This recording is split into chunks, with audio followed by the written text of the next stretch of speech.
છોડ રાયની જય હો, કૃષ્ણ કનૈયા લાલની જય હો, ગીતા માતની જય હો.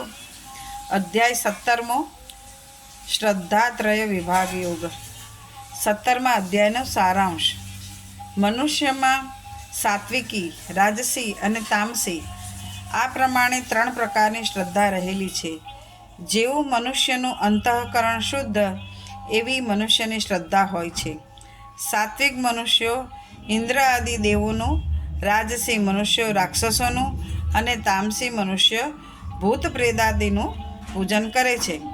સાત્વિક મનુષ્ય બળ, સુખ અને રુચિવાળા, રાજસી કડવા, ખાટા, દુઃખ, શોક, રોગ પેદા કરનારા આહાર, જ્યારે તામસી લોકો વાસી, દુર્ગંધવાળા અપવિત્ર આહાર પસંદ કરે છે. દેવ, બ્રાહ્મણ, આચાર્ય અને વિદ્વાનનું પૂજન, પ્રદક્ષિણા, નમસ્કાર આદિ, શારીરિક તપ, સત્યપ્રિય, હિતકારી બોલવું અને વેદાભ્યાસ એ વાણીનું તપ, મનની પ્રસન્નતા, સંયમ અને હૃદયશુદ્ધિ એ માનસિક તપ કહેવાય છે. કર્તવ્ય ભાવથી દાન કરવું તે સાત્વિક, ફળને લક્ષ્યમાં રાખીને કચવાતા મને થતું દાન રાજસી, અપાત્રને અને અપમાનપૂર્વક થતું દાન તામસ દાન કહેવાય છે. અશ્રદ્ધાથી યજ્ઞ, દાન, તપ જે કંઈ કરવામાં આવે છે તે અસત કહેવાય છે. તે અહીં કે પરલોકમાં કલ્યાણકારી થતું નથી. અધ્યાય 17મો, શ્રદ્ધાત્રય વિભાગ યોગ. અર્જુને શ્રી કૃષ્ણને પૂછ્યું, હે કૃષ્ણ, જે મનુષ્ય શાસ્ત્રવિધિ છોડીને કેવળ શ્રદ્ધાથી યજ્ઞ કરે છે તેની સ્થિતિ કેવી છે? તે સાત્વિક, રાજસી કે તામસી છે? શ્રી કૃષ્ણએ જવાબ આપ્યો, મનુષ્યમાં ઉત્પન્ન થયેલ આ શ્રદ્ધા સાત્વિકી, રાજસી અને તામસી એ 3 પ્રકારની હોય છે. એ વિશે તું સાંભળ. દરેક મનુષ્યની જેવી શ્રદ્ધા હોય તેવું તેનું સ્વરૂપ પણ હોય છે. સાત્વિક પુરુષ દેવોને પૂજે છે, રાજસી પુરુષ યક્ષ તથા રાક્ષસોને પૂજે છે અને તામસી પુરુષ પ્રેત અને ભૂતગણને પૂજે છે. જે મનુષ્ય શાસ્ત્રવિધિ રહિત કેવળ મનોકલ્પિત ઘોર તપ કરે છે, દંભ અને અહંકારયુક્ત, કામનાઓ અને આસક્તિના બળથી પ્રેરાઈને કેવળ અભિમાનથી યુક્ત છે, તેઓને આસુરી નિશ્ચયવાળા જાણ. પ્રત્યેક પ્રાણીના આહાર, યજ્ઞ, તપ અને દાન 3 પ્રકારના હોય છે.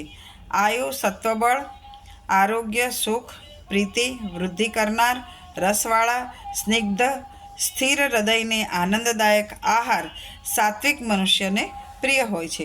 ખાટો, ખારો, ખૂબ ગરમ, તીખો, લુખ્ખો, દાહકારક, દુઃખ, શોક અને રોગને પેદા કરનાર આહાર રાજસી મનુષ્યને પ્રિય હોય છે. જ્યારે વાસી, ઠંડો, નીરસ, દુર્ગંધવાળો, એઠો, અપવિત્ર આહાર તામસી મનુષ્યને પ્રિય હોય છે.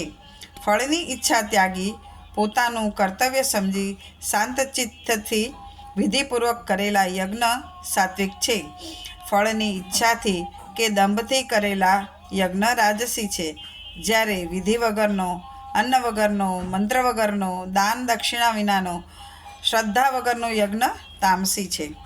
દેવતા, બ્રાહ્મણ અને ગુરુ અને વિદ્વાનોનું પૂજન, પવિત્રતા, સરળતા, બ્રહ્મચર્ય, અહિંસા એ શારીરિક તપ છે. ઉદ્વેગ ન કરે, સત્ય, પ્રિય, હિતકારી વચન તથા સ્વાધ્યાયનો અભ્યાસ એ વાણીમય તપ છે. મનની પ્રસન્નતા, સૌમ્યતા, મૌન, આત્મા ઉપરનો કાબુ અને ભાવનાની શુદ્ધિ એ માનસિક તપ છે. ફળની ઈચ્છા વગરનું પરમ શ્રદ્ધાથી યોગી પુરુષો વડે કરાયેલ એ 3 પ્રકારના તપને સાત્વિક તપ કહે છે. કોઈના સત્કારાર્થે, માનાર્થે અથવા પૂજનાર્થે દંભપૂર્વક જે તપ કરાય છે તે અસ્થિર અને નાશવંત તપ રાજસી છે. જ્યારે બીજાનું અનિષ્ટ કરવા માટે અજ્ઞાનપૂર્વક હઠથી માણી, વન, શરીરની પીડા એ માટેનું મોટું તપ તામસ છે. કર્તવ્ય સમજીને દેશકાળ અને પાત્રનો વિચાર કરીને જે ધન આપવામાં આવે છે તે સાત્વિક છે. સામાના ઉપકારાર્થે, ફળને ઉદ્દેશીને કચવાતા મનથી જે દાન અપાય છે તે રાજસી છે. જ્યારે અયોગ્ય દેશકાળમાં અપાત્રોને સત્કાર વિના અપમાનપૂર્વક જે દાન અપાય છે તે તામસ છે. ઓમ, તત અને સત ત્રણેય શબ્દો પરમાત્માના પર્યાયવાચક છે. બ્રહ્માજીએ બ્રાહ્મણોની ઉત્પત્તિ ઓમમાંથી કરી છે. તે પ્રમાણે વેદ યજ્ઞ પણ ઓમમાંથી સર્જાયા છે. માટે તપ, યજ્ઞ, દાન વગેરે કર્મોમાં શાસ્ત્ર પ્રમાણે વેદને જાણનાર ઓમનો ઉચ્ચાર કરે છે. જે ફળ મેળવવા ઈચ્છા નથી થતી, મોક્ષની ઈચ્છા કરે છે, તે માણસો કર્મ કરતી વખતે તત્ શબ્દ બોલે છે.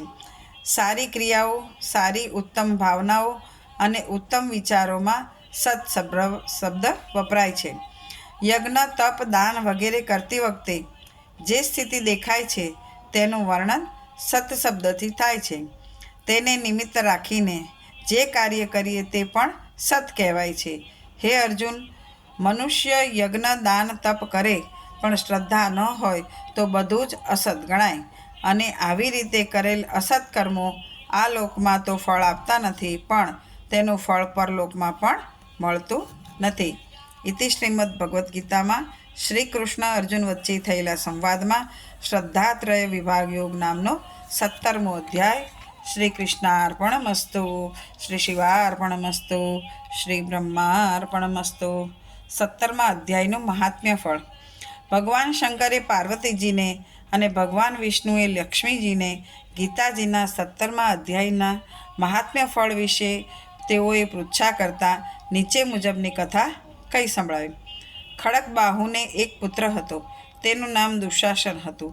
એક સમયે એક હાથી ગાંડો થયો, છતાં રાજા, એના નોકર અને રાજાના કહેવા છતાં પણ તે સવારી કરી. આથી ગાંડા હાથીએ એ નોકરને ઉંચકીને ફેંકી દઈને પગ નીચે કચડી નાખ્યો. આ નોકર પછીના જન્મમાં હાથી થયો. આ હાથીને સિંહણ દ્વીપના રાજાએ ખડકબાહુને ભેટ રૂપે આપ્યો. તે હાથી અહીં આવતા તેને પૂર્વજન્મનું સ્મરણ થયું. તે મનમાં ને મનમાં ઉદ્વિગ્ન રહેવા લાગ્યો. થોડા દિવસ પછી તે હાથી માંદો પડ્યો અને ઘણા ઉપચારો કરવા છતાં તે સાજો ન થયો. એવામાં એક બ્રાહ્મણ રાજ દરબારમાં આવ્યો. રાજાએ પોતાના હાથીની માંદગીની વાત કરી. આ બ્રાહ્મણ સમક્ષ વાત થવાથી બ્રાહ્મણ વિદ્વાન હતો અને તે કંઈક સમજી ગયો. તેણે હાથી પાસે જઈ ગીતાજીના 17મા અધ્યાયનો પાઠ કરી મંત્રેલ પાણી તેના ઉપર છાંટ્યું. આથી હાથી મરણ પામ્યો અને તેને લેવા માટે આકાશમાંથી અપ્સરાઓ સાથે વિમાન આવ્યું. આ વિમાનમાં આ અપ્સરાઓ તેને વૈકુંઠ લોકમાં લઈ ગઈ. આ રાજાએ જોઈને તે રાજા દિગ્મૂઢ થઈ ગયો. તેણે બ્રાહ્મણને આ બાબતમાં પૂછતા બ્રાહ્મણે જણાવ્યું કે આ બધો પ્રતાપ ગીતાજીના 17મા અધ્યાયના પાઠનો છે. હું દરરોજ નિયમિતપણે ગીતાજીના આ અધ્યાયનો પાઠ કરું છું. તેથી એનાથી મંત્રેલું પાણી છાંટતા હાથીનો ઉદ્ધાર થયો છે અને તે વૈકુંઠ લોકને પામ્યો. આ સાંભળતા રાજા પણ ગીતાજીના 17મા અધ્યાયનો પાઠ નિયમિતપણે કરી પૂરી શ્રદ્ધા સાથે કરવા લાગ્યા.